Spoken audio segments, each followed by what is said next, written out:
وقفے کے بعد خوش آمدید زعیم قادری صاحب. I had to cut you because I had to take a break. Please آپ اپنی بات کمپلیٹ کر لیں, 1 منٹ میں وائنڈ اپ کر دیں پلیز, ٹائم ختم ہو گیا. میں صرف یہ کر رہا تھا کہ آج یہ بڑا ایویڈنٹ ہے کہ کس نے عمران خان صاحب کو بوسٹ دیا اور کس لیے دیا, سب کچھ پتا ہے. اور یہ بات بڑی ایویڈنٹ ہے, بڑی واضح ہے کہ جنرل پرویز مشرف نے جتنی یوٹیلائزیشن ایجنسیز کی اور جس طرح پراج صاحب فرما رہے تھے, تو میں نہیں سمجھتا کہ یہ چیزیں ہونے سے بچ سکتی ہیں یا صرف کہہ دینے سے. اوپنلی یہ کہنا کہ بگٹی صاحب کے بارے میں کہ ان کو کہاں سے کچھ ہم ہٹ کریں گے, ان کو نہیں لگے گا, یہ تو آن ایئر کہا انہوں نے. اور اس کے علاوہ آپ سمجھتے ہیں کہ لیگل ریپرکشنز, قانونی نتائج کوئی نکلیں گے اس کے؟ جی بالکل. دیکھیں بات یہ ہے کہ اگر اس کے لیگل امپلیکیشنز ہوں گے تو وہ بالکل ہم فیس کریں گے. جو اس کی مورل امپلیکیشنز ہوں گی اس کو بھی فیس کریں گے. ہم صرف یہ چاہ رہے ہیں کہ فری جوڈیشری ہے. آج اس کیس کے کھلنے سے بہت سے لوگوں کے اس میں نام آئیں گے اور پتہ لگ جائے گا کہ یہ واقعی بات درست ہے. چلیں ٹھیک ہے.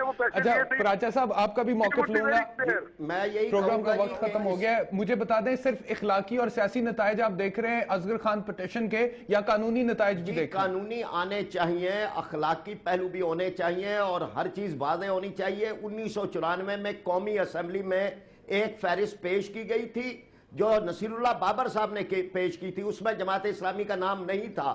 یہ کس نے شامل کروایا, یہ کیوں کروایا, ان ساری چیزوں کو واضح ہونا چاہیے.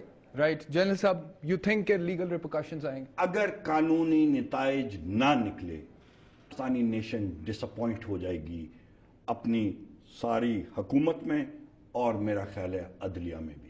بٹ یو تھنک کہ آئیں گے؟ آپ جس طرح سے عدلیہ آزاد ہے آپ دیکھ رہے ہیں, اور 12 سال کے آپ کے دور حکومت میں تو نہیں اٹھا کیس. اگر عدلیہ آزاد ہے تو قانونی نتائج نکلیں گے. رائٹ, ٹھیک ہے. بہت شکریہ پروگرام میں تشریف لانے کا. جنرل راشد قریشی ہمارے ساتھ تھے, فرید پراچا صاحب ہمارے ساتھ تھے, اور ہمیں جوائن کیا تھا انہوں نے مسلم لیگ نواز کے رہنما نے, زعیم قادری صاحب نے. اور ناظرین میں جاتے ہوئے صرف اتنا کہوں گا کہ سیاسی حلقوں کا اور دانشوروں کا یہ کہنا ہے کہ یہ جو اصغر خان پٹیشن ہے یہ میمو گیٹ سکینڈل سے زیادہ ہلچل مچائے گی آنے والے دنوں میں, اور نتائج قانونی نکلیں گے یا پھر صرف سیاسی اور اخلاقی نکلیں گے, اس کے لیے ہمیں سپریم کورٹ کے فیصلے کا انتظار کرنا پڑے گا.